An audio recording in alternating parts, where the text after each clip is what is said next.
Penny, heads up. Wish us luck. Touch it on blue, apparently. Ooh. Let's go. What's up, party people? We are out here at the Oliver Lock and Dam. It is July 11th, and it is 3:10, the hottest part of the day, and we're out here trying to catch them. And we're going to do something a little bit different. I would like to come out here and dip net some shad, dip net, throw net, whatever you want to call it, and take them out onto the main river and try to catch a river monster, more so an alligator gar. We were out here the other day and I saw an absolute mega school of alligator gar, and we could not catch them. So today's goal, find shad, find that mega school, and catch them. Let's go. All right, so we're gonna use this throw net right here by the high tider, and it is a 6-foot net, and 6 foot is pretty good. I was out here throwing it, and it's fairly difficult to throw, especially when you got all this stuff up here. You know, before you throw the dip net, I would highly recommend you do some YouTube videos on how to catch them. So the other day I was out here, as I don't know if you can see this, but out at the mouth of this little pocket right here, I see a bunch of activity on the top, almost like they're shad flickering. This point right here is where I actually caught those shad the other day when we were here. And there's a little bluegill right there. So how about we dip net him? And we're going to use that little joker. Let's see if we can get him before he goes down. We got him. So I said throw net, and I said dip net first, and we got him on a dip net. So we're gonna put him in the live well real quick, because we can use that little guy for some bait. Let's throw him in here. Come on, work with me here. All right, there's our first one. We got him. How convenient was that? Mess up the intro, we'll talk about a dip net, and you're actually talking about a throw net or a cast net, and we actually dip netted our first little minnow. But yeah, so this is the little guy right here. Comes with this little box, and you can roll it back up after you're done using it, so it's not flying all around in your boat. But we're going to do this, and we're actually going to be using the Mega Live, and you will actually see these shad balls, and you can make accurate casts to them. How convenient, and hopefully how easy, because sometimes it's not that easy. But we're going to give it a whirl and see what we can do. All right, so don't mind the interference right now. It actually will settle here in a little bit, but if you look right here, there is a bait ball cloud right here in about 30 feet that is pointing right here at this point. I've seen them here before, made a couple casts at them, and actually the first time that I ever came out here, this was exactly where I caught them. So point, a little round point coming in here to the boat ramp. I've seen tons of shad off of this dock right here, and I guess people will cast net out here, and I guess you can catch them that way. That dock will actually aid in some shade for those shad. So don't be afraid to use that or throw it around the dock as well, or the pier, whatever you want to call it. So that's what I'm going to do. I'm going to pan around. There's some fish out here, but over here at that point, boom, there's a large group of shad right up toward the top of the water, sitting in about 4 foot of water. So let's go make a cast to it. All right, around the wrist. 1, 2, 3, 4. 7,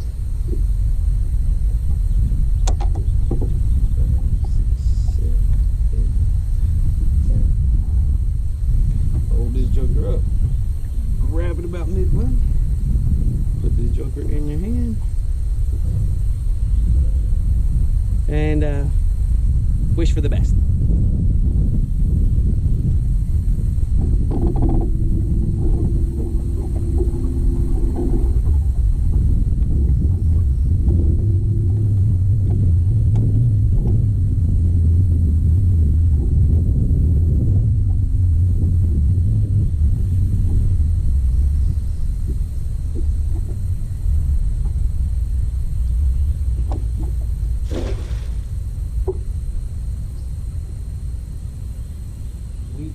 tons of them.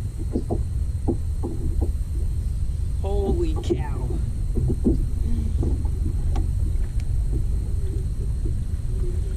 attempt. Let's go. Holy cow. Open up the live well. That's what I'm talking about. Let's see if we can dump them in here.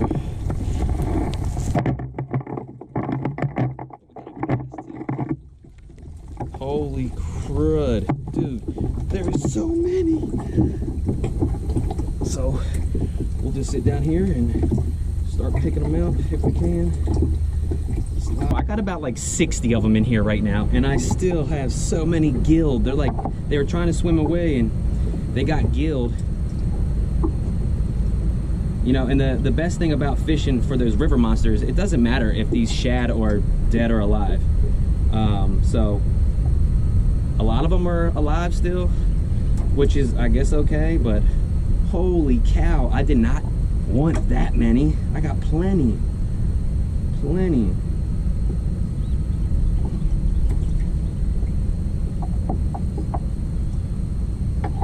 At least I know the boat ramp's good for them. So many. Taking up a lot of our time.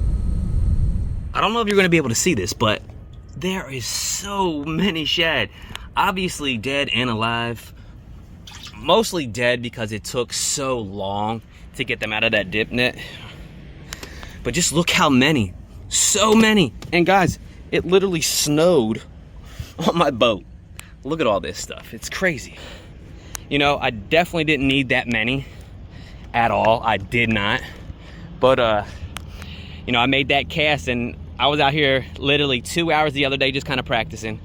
Yesterday for a little bit, probably a little over an hour, and then I got some, but never that many.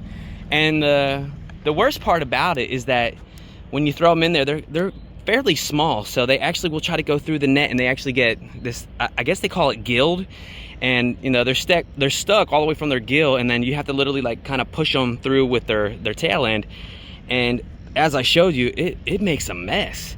And it takes so long to do it because some of them are stuck, and it's very tedious, time consuming. So a lot of them will die doing that, which, you know, is not our intention. But you know, those alligator gar, those bowfin, those catfish and stuff like that will actually eat fish that are dead. So that's a plus. But yeah, we're going to go out here. Somewhere in the middle of this area here, you'll actually see some of these alligator gar like humpbacking, and it's crazy. And you know, you just want to try to throw it out there in front of them and, you know, hope that they'll eat it. But catching them is actually a strategy in itself. You can't just see the bobber or your line twitch and you set the hook. You know, an alligator gar actually has like a snout, like an alligator, and they actually have to kind of chew their food back. And they say sometimes they'll take off and then they stop, and they'll sit there and try to chew the food. They'll take off a little bit, stop, chew some more, and then they'll take off. And then you slowly kind of sweep set the hook set to, you know, get that hook into them. But you know, we're going to go out here and try our best. I got tons of rods rigged for this. I got the bobber ones. I got ones that do not have bobbers to where they may be able to sink down to them. That school that we saw the other day, they were probably sitting at about 12 foot, and there was literally like 100 plus, and it was insane. I throw the line out to them, and I could see the fish on my Mega Live, and they would literally come all the way up to the fish and then go back down. They'd come up, look at it, and come back down. I'm not sure if they were already through feeding, but we're going to try to catch them, and that is the goal. Maybe not catch but catch one. Let's try at least one. Let's see what we can do.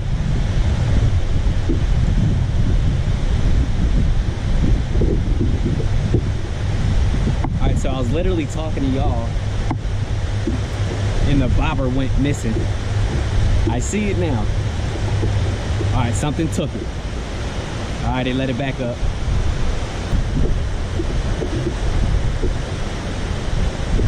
It really sucks because you see tons of alligator gar out here. I don't know if you can see them. Maybe I can pan over it for y'all. But just look at the water. Every little wake that you see is an alligator gar. There's 1, 2, 3, 4, 5, 6, 7, 8. There's so many of them. Okay, we'll see if we get one of them to bite. I saw a video to where sometimes they may be line shy or they may be bobber shy. So, you know, we can try it with this bobber, but we did have one running with it.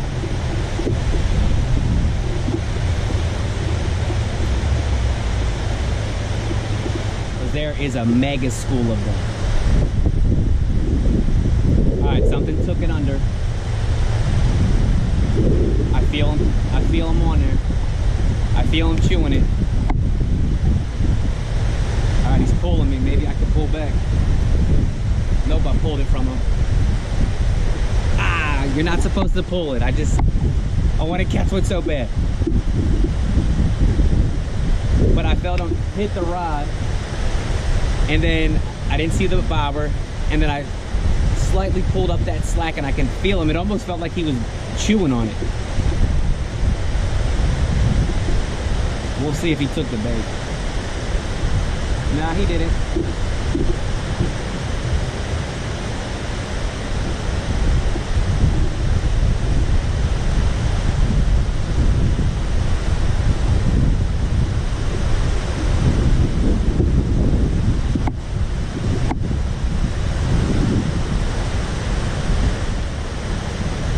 It's going under. It went under. So I'm gonna give him some slack. They say give him slack, let him take the slack out.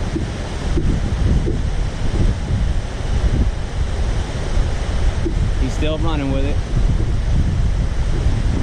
I'm getting excited.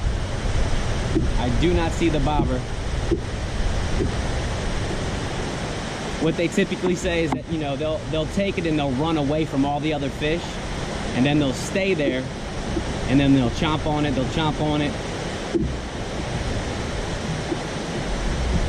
and then they'll run again, and like I feel them chomping on it now. So I'm gonna just wait a little bit. You gotta be patient, I guess. They got very long bills, so you wanna allow them to chomp it and get it down, chomp it and let it get down, and then once it gets down, kind of set the hook. There's one just blew up right here, so he's still on it. I still feel him. I'm not sure when I need to give him a set, but I'm gonna let him take it. He's taking the line right now.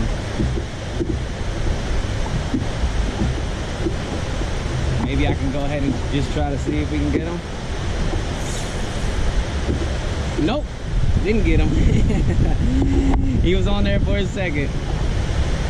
Crikey, man, he took it far. He took it far away. He took the bait too. I don't know if I need a smaller hook. Look, maybe I'll go with a smaller hook. So let's try that. I don't know. We'll try this one.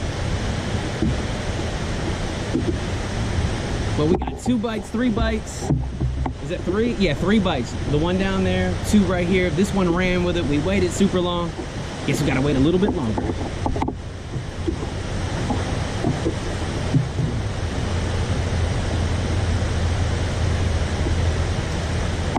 So here's the shad right here. They're super tiny, and I was just wondering if the hook was a little too big, but I don't think it is. If they can eat this, they can eat this. So what I do is I just go straight up through the chin, out through the top of the head, just like that. Just chuck it out there and just wait. There's so many out here.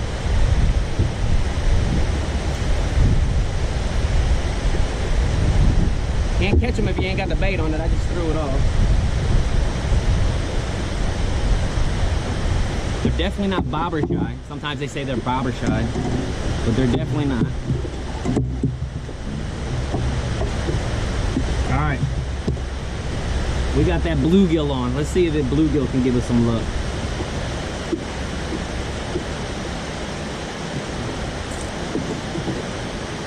There it is right there. That baby bluegill. Come on, bluegill.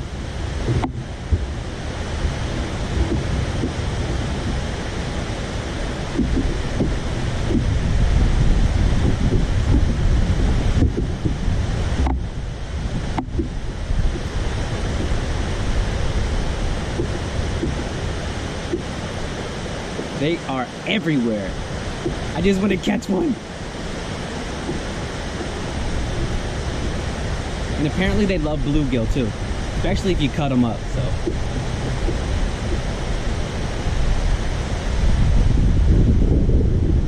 Looks like something's after it. Looks like the bobber kind of went down.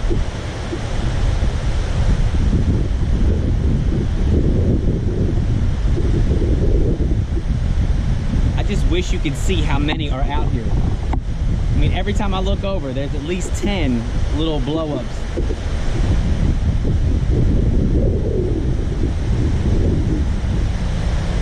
All right,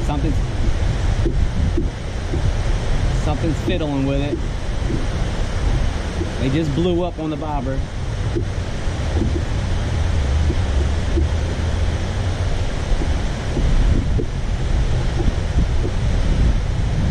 All right, it looks like he's got it. Or does it? It looked like it was going, but I don't know. The wind's kind of taking off a little bit too.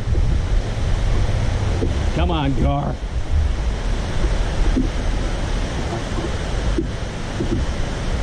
It's definitely a waiting game. You definitely have to be patient. And a lot of the times, you know, when the tug is the drug, we never want to wait. I don't want to wait. But I definitely want to catch one. Once we catch one, I'm going to show you the rod and reel setup and kind of how I rigged the bobber and all that other good stuff. A good buddy, Matthew, of mine, showed me exactly how to do it. He actually drew me a picture of it, so I got it perfect, I think. It's got to be perfect. We got 3 bites. The hook might be different, though. I don't know if I got the right hook. Woo! But it's hot out. It feels, they say about 97 degrees right now. The water temperature is 86, so it's not too bad. All right, it's going under. All right, it went under, so we're gonna go ahead and give them some slack. Got the bail open. Don't see the bobber, but we're gonna wait.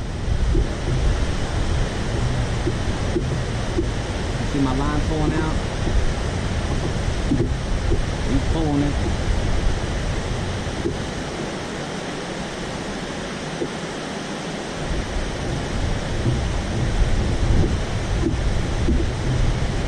I'm gonna wait.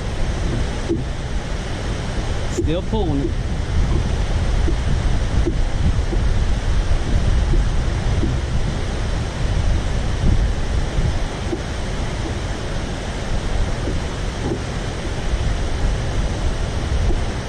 Now I feel it's like he's munching on it. It still feels like he's munching on it. All right, now he's swimming with it. Stop. I feel him chewing on it. It's the weirdest feeling.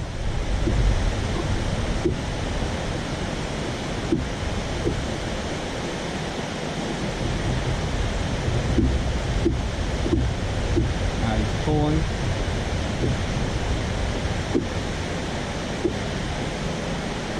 I really want him to eat it. Like, I want to wait. He's still on there. I can feel him pulling. He's stopped right now. Now I feel him chomping it. It's so weird.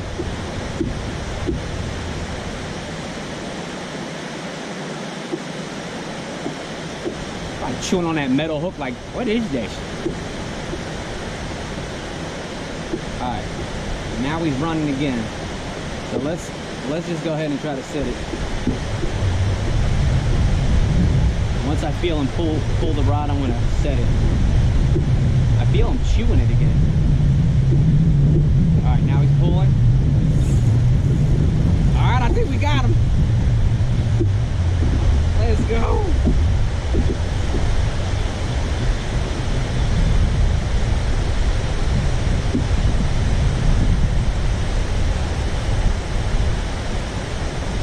He's a little guy, but we got him.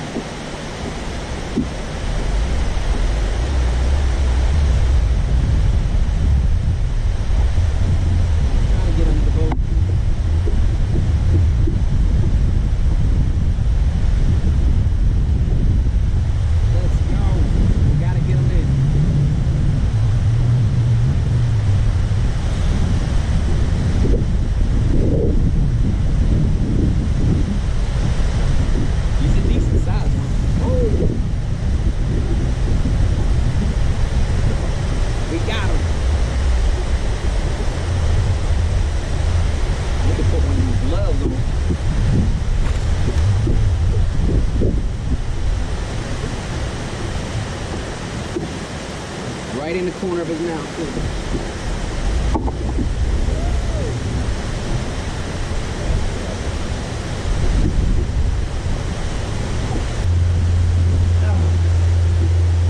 There he is. We got him. We got him. He is nasty too, boy. Look at those teeth. We got one. Get out of here. Yes. We got it. We got it done. Dude, he just got the boat so nasty. But that's fishing. All right, so let's talk about the gear real quick. I hope you can hear me. All right, so let's talk about the gear real quick. I got a 7-foot medium powered spinning rod. I got a 2500 series reel, and I got 20-pound braid as my main, and then I have a 15-pound Flora leader. So I actually joined those two with an FG knot. I don't know if you can see that right there. So up on the top, right before the FG knot, I have a bobber stop, I have a bead, then I have that slit type bobber, I have another bead, and then I have another bobber stop right here. But one of the most important pieces to this is having a split shot right here, about 6 to 8 inches up from your hook. And what that's gonna allow you to do, or your bait to do, is actually go down a little bit and stay kind of like in the strike zone. If you don't have that, your bait's gonna actually fly up. And I'm guessing that they've been eating this split shot while it's in there, or carrying this split shot, because it has so many like rips and tears in it. I don't know if you can see that. They may be trying to eat this too, but that was our first gar. We're using those little shad, and this is kind of like a little eagle claw hook that I got at Academy. I'm not sure what size it is. I mean, it's not huge. You can see my thumb right here. It's smaller than the shad, so if they're gonna eat those shad or that little bluegill, you know, they could probably swallow that. But that's the setup. Guys, get out there, get you some shad, catch you some bluegill. Sometimes they say you cut the bluegill up a little bit. Get you a spinning rod. You have to have patience and throw it out here. I use my, obviously my Mega Live, my Mega 360 to locate them, but when the water is still like this, all you need is your eyes. I'm just looking around right now and I'm seeing them just kind of acting like a whale or a dolphin, just humpbacking it, just doop, doop, everywhere. So once you see that, even if you don't have electronics, just find those locations, get your, you know, your setup ready, and just throw it out there. You have to have patience as well. As fishermen, especially me as a powered fisherman, I just want to catch and just cover a lot of water. This right here is fun, but you have to have patience. But we're going to continue to fish and see if we can catch some bigger ones. I really didn't want that flailing around on the boat like that. I was kind of nervous. I've never really picked one up. I don't know what to really you know, look out for other than their teeth. But they're super slimy too. They got the boat disgusting. I'm definitely gonna have to scrub the boat, but let's get back out there with another one.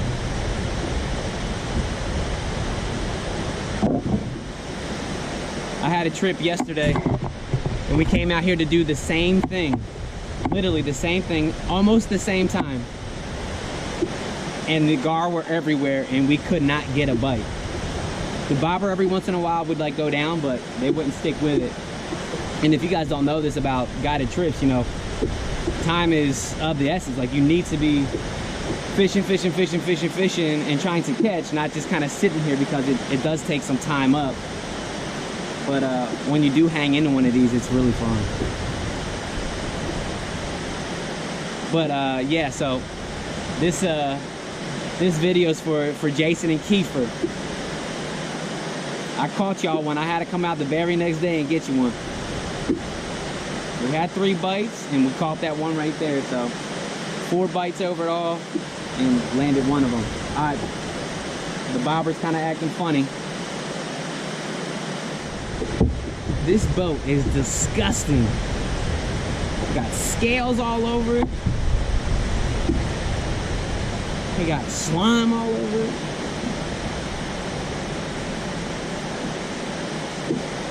But the craziest part was like the chewing part.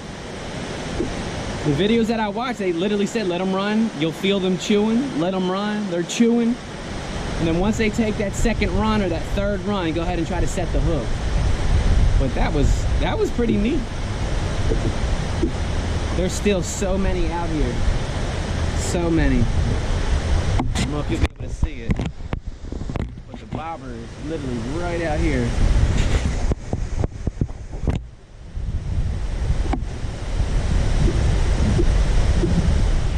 Just look at all these gar.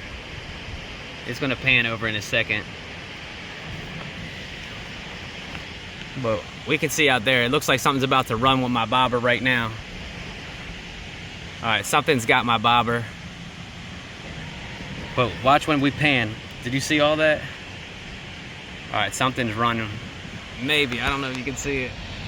They're fiddling with it.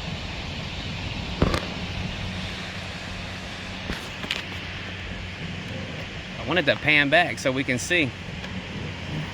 All right, so right there, look at all that. That was all gar. Keep panning, keep panning. All right, my bobber's moving, so I gotta get my rod.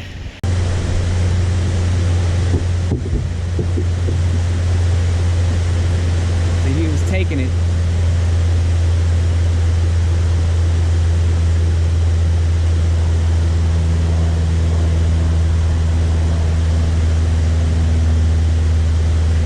Still taking it. I think he might have eaten it while he was right there at it, because I saw the bobber doing this.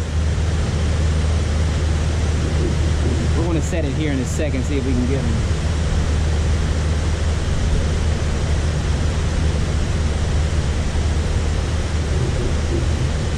I'm just going to set it.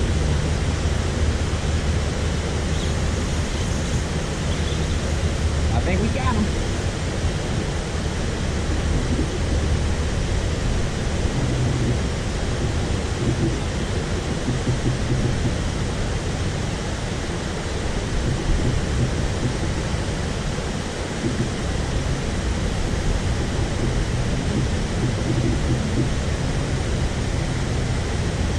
Barely hooked. It is fun.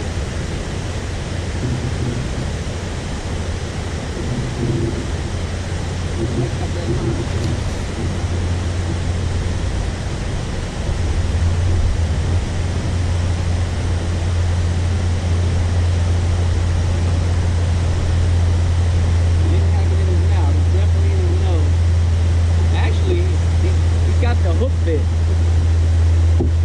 He's not even hooked.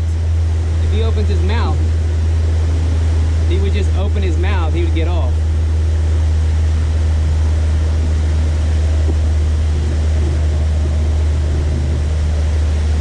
Looks like he's about to come off.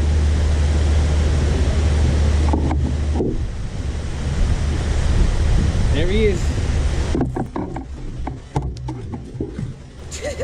There he goes. Man, them things are whack. Crazy. Man. Alright, we're rig bagged. When he was fighting like that, he actually had my line wrapped all around his bill, and there was no way I was getting that off. But we're going to try one more, and I think I'm going to call it quits on the gar and venture off to see if we can catch something else maybe. But we'll see.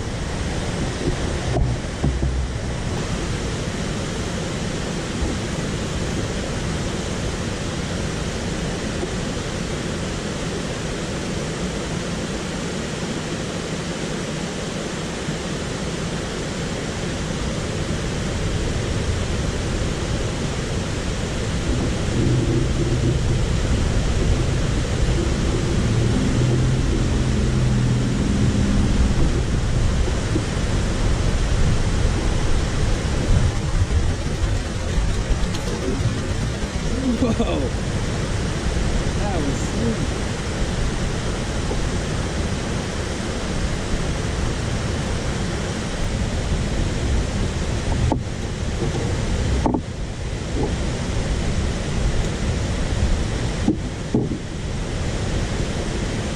There he is. Got him. Woo.